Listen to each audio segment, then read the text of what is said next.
Dancehall Archives. Dancehall Archives. The Boss Rhythm streaming in stores right now. The Boss Rhythm streaming in stores right now.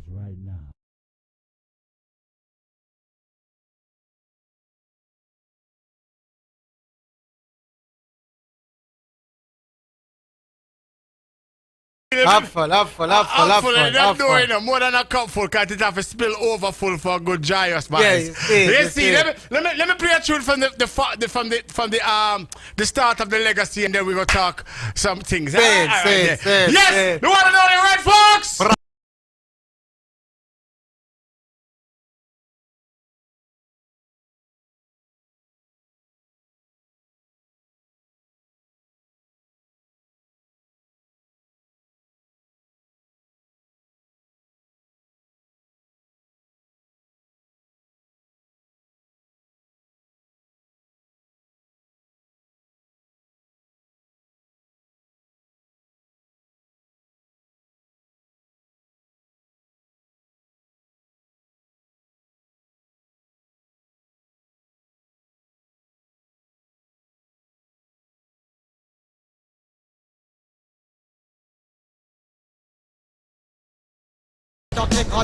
Yes, indeed, man. Oh, go clean the things, because it dirty them time there. Well, I show you bad like this.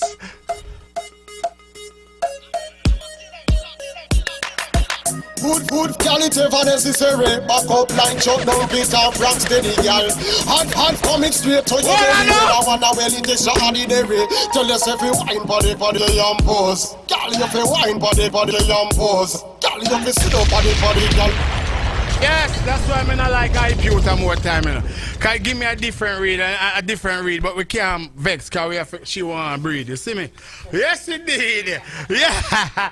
Well, I know the Red Fox people, unfortunately, you don't know, so we have to chop it up fast. We can't chop it up like a hot grass. Yeah, you wanna know the Red Fox in the building? Yeah, Red Fox, boy. You know what, Red Fox, the time's limited, so we're gonna talk about current things. Current things. Up for that? Yes, people, we have Red Fox in the building. It's a pleasure. It's a joy. Red Fox, my gosh, your music speaks for itself. Your joy speaks for itself. Your growth speaks for itself. So, bring Shirley closer to you. Not too close, because we don't want you to remarry. Yeah. Put Shirley in the boat at the same time. You have to figure out what you want with Shirley and what you want with Mike. You know what I mean? So, you know say, you know what I mean? The instrument of the music. The instrument of the music. I like it. Yeah. So, what's going on lately? Any albums coming out? Some singles? What's going on? Yeah, we've been dropping a lot of singles. You know, so right now we have Hot Buckle and we have The Game. You know what I mean? Those two singles. Also, Lion, I'm a Lion. I so much say I have quite a few singles. Another one named Turn Up the Fire. So people can actually just go to your Spotify or your favorite digital platform and you can check out all the new releases. So I gotta read myself, but I don't give a shit. Listen, I see you have everybody have their good luck. Like people when they go to the Apollo, they rub on the people furniture. Yeah. I see you have a fox there. Is that your good luck charm or? No, this is a lion. This is Oh, sorry. See, maybe you need a different lenses. Yeah. So that's a lion. It's a lion. Okay. I bought this in South Africa. My first trip to Africa. I bought this. So with the lion, what kind of momentum does that give you? Is it a psychological feeling or it's a mental feeling? What kind of state does you having the lion around you? Well, I rule on the lion, I'm a Leo, you know what I mean, and also I like to represent a lion, you know what I mean, because a lion is proud, a lion is fearless, a lion defends his family, a lion gives his life for his family and his people. So it's like, a lion is a very loyal thing, you know what I mean? Yeah, and I commend you on that. You know why? Because the days of Biltmore and Van Dykes and those days, the girls used to call me Captain King Dingaling. I had kids all over the place, but I see that you kept it one, you know, I don't want to talk your but you keep it, and I love that, and I appreciate that. I just said work out, man. I don't like my planet now, they work out now. So them, when I go sit down and act like, you know, I'm this nice, perfect guy. It does work out now, yeah. So Red Fox, I mean, also you had an album that came out with you on Screech Dan. Yes. How much tracks was that? What's the name of the album? Reset. Yes. And people could get it where? It's on all digital platforms. All digital platforms. Okay, so we could get Spotify and get higher. Spotify, iTunes, Deezer, Amazon, whatever it is that is your, you know, platform that you pay for monthly. Right. You know what I mean? Yeah, you can find it. So tell me something, right? How does it, for a person like you that been in the business so long, and it's a long jeopardy because you've been doing it so long, what keeps you so current and persistent? Because, you know, when you and I have conversation, when we talking, it's like, you know, see it, zine. Yes, upful, and you know you have that. You have that. How you able to maintain that current? Well, first, you know, we stay obedient to the passion. You know, meaning that we don't really do anything outside of the passion. The passion is everything. You know, whether you struggle with it or you do well with it. You know what I mean? So that are first and foremost, and we give thanks to the Creator who continue to use our temple to, you know, deliver messages or to bring joy and enlightenment to people. So we try to make sure we take care of ourselves, take care of our health, and just pay attention to the youths, pay attention to nature, and that keep you connected and keep you in tune. So during this task of a multitasker, of course, your personal life, and then writing songs and also staying in tune with social media activities, how does that fit in your activities of life? Well, you know, life is a music, you know, life is music, I should say, you know what I mean? And I've learned by taking care of my children how to make them be a part of my music.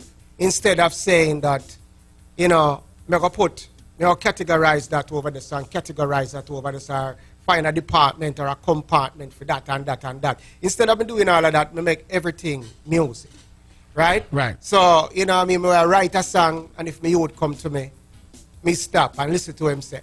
When I listen to him say, that can be inspiration for me to actually put in the song. It's true. So, once I open up, then I release, then things just start coming, you know, you start receiving. So when you go to some of your YouTube clips or things and your kids see that, how is that? Well, you know, the youth them now, them a Google me now and them a go up on Spotify, you know, and check me out now. So them even motivate you more now because I spent a lot of time with them in their, you know, baby stage. Right. So now that they're growing up now, I have to kind of like make sure you push harder because them are watching now. Them understand. So them understand now. Microscope. Yeah. You know, they're acknowledging that your father is this person. You know what I mean? Right. They hear people talking about their father. They just know me as daddy. So now they're trying to put the Red Fox to the daddy. You know what I mean? So it's an interesting movement. So with that vibes there and being a family man and doing the best you can do as you do, when you write your songs, as you were saying, you know, maybe the kids get involved. When you write your songs, is there times when you, not say buck shuffle, but is there times that you have to sit down and rethink it and reevaluate it again? Yeah, you always have to go over what you write. You know what I mean? Because every day that God gives to you is a new day. And you have a different vibration, a different way to look at things. Yesterday you thought you really knew. Today you know much better. So it's like, you know, you get to, you know, kind of change certain lyrics at times. You know what I mean? But, you know, with writing, once you activate that part of your brain and you use it on a daily basis, it becomes like something almost like the norm. You dream lyrics, you beard, you cook, whatever it is. There's just songs. So being an artist and music journey, was this something that you felt like was ordained to happen, or, you know, you not say struggle, but was it natural or yeah? I believe that I was chosen You know, I didn't choose music. I believe music chose me. Right. You know what I mean? Based upon how, you know, my brought up say. Right. And the moment I decided that I wanted to write lyrics, I didn't really sit down and say I wanted to be an artist or I wanted to be this or be that. Right. I just realized I have an ability to put words together. And then eventually I say, you know, I just want to make one song. Yes. And when I make that one song, I might do what my mother is desiring, to go to college. Right. So I made that one song while I'm going to high school, which is Come Boogie Down. Right. And once I made that, it became a hit. And somebody said, it must be like a luck. So, you know, see if you can do another one. So I did Jamaica Nice. And then after that I did, you know, Pose Off. And, you know, it's like, you know, everything that I did worked. Right. All was aligned for me to do it. Yeah. From even me getting to the producer, everything was just in line. You know, everything was aligned. Reggae Boys, big up. So when you fought from Jamaica, and you came to America, and you said, all right, now. Was it Jamaica that you adapted being an artist? I started in high school. Yeah. St. Catherine High School. Yeah. We started with a crew named Aros Posse. Yeah. You know what I mean? Well, I shouldn't say we started with Aros Posse. I started to write lyrics and I got two friends involved. Right. You know, one named Skirty, one named Danny B. Yeah. You know what I mean? But Skirty is still a big writer today. Okay. You know what I mean? And then, you know, we eventually formed a posse named Aros Posse. Aros. Yeah, I you like know, it. and then, you know, we had the dancer, we have, man, we had the security, man, we had to do this, man, we had to do that. The Everybody whole- serve his purpose. Yeah, we were learning. There's a person who drew the logo on our khaki clothes. We Nice. had, yeah, you know, put the arrow with our name in it, and we had the whole entire system without even understanding the system. That's why I believe that I was chosen. So you came to America, started to do your thing. I mean, like I said, yeah. But you started to do your thing, and then was there any time? I mean, we don't use that word "giving up," but there was any time that you felt like, "Gosh, is this really for me?" Yeah, well, you know, based upon the stress of life, you know, growing up in Brooklyn, it was tough because I grew up in Jamaica and then I came to Brooklyn, and you know, I didn't grow up with my mother. So I'm actually just meeting my mother at that time. Oh, wow. You know what I mean? So it was a struggle at first and trying to do the music, and they're telling you to go to college, and you know what I mean? They're not believing in what you're doing because they don't see it as something that is going to be feasible. And you know, there's nights where I remember I lived on Nastran between J and K, and I used to look through the window and I could actually see Verrazano Bridge. By looking through my window, and I used to just go out on the fire escape and sit down and just hold a meditation this every night. And sometimes, you know, it just look really dim. Yeah. You know what I mean? Like it's not going to happen or whatever. And then just as you believe or just as you're about to give up, something happened. It always happens like that. So I mean, because the people might not know, when you first came up here, I met you and stuff, you always had that raspy voice, right? Yeah. You always had that challenging voice. And I understood it, but a lot of people didn't understand what you were saying because you was really raw, char, bro. Yeah. Like you was just like, Yeah. 'Cause, you know, yeah. So what made you grow into a more understanding? Well, you know, after a while living in America, you understand that I think I learned my lesson when I I did my first show at Stony Brook University. Right.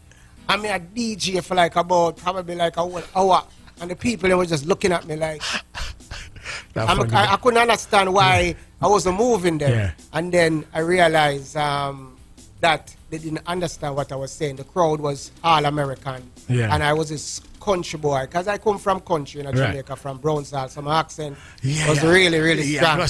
Yeah. And then on top of that now, you know, my voice and everything, and then on top of that, me pumped up. Yeah. Well pumped up and charged. Yeah, because you want to do this. Right, without no consciousness that people need to understand it. So, you know, we learn from there. So you were in the business doing for so long, maturity, growth, a lot of music that you put out, a lot of hits, underground shows. I've seen some videos, of course, dancer archives all over the place, right? There's a conversation all over the world, and this is not to be to be mimicking anybody because we got like 2 more minutes. Yeah. But honestly, like a lot of people always compares you the real people that the people that know the business Right. Compares Shaggy to you Right. because you are the originator Right. of the how does that you know, some people will be not say bad man, but some people say, oh, the boy I teach my style. How do you feel about that? I mean, you know, first and foremost, you know that somebody's not necessarily trying to stick you up for your style. Nobody can Yeah. thief your style. I still have my Of course. style. But, you know, you're an influence to that artist. Yeah. And you feel good that you can influence people. Mm-hmm. Now, you know, when the artists, like, you know, as I mentioned, Shaggy would sell millions. Yeah. Of course, there's going to be people in the streets Yes. who's going to want to see you also selling millions Yes. because they feel like this is where the style came from. Yes. You know, it doesn't necessarily mean so because he has a purpose on earth. I have a purpose on earth. Yes. His purpose might be to break certain grounds, Yeah. which I see him helping the children hospital in Jamaica. Yes, yes, big And up Shaggy he's, for that. yeah, and he's using his popularity to help feed people. Yes. I can't be mad at that. Yeah. I have to feel good that, you know what, I influenced someone who actually gave back to some people. So you feel like you were a part of that. Without like sitting down and say, hey, I'm pondering and I'm supposed to be the person that, no, it's not that, that's not how God works. True. My purpose on earth came to probably give him an idea, give him an influence, or help him or guide him along the way so that he can go and do what he needs to do. You know what I mean? I have other purpose on earth. I never just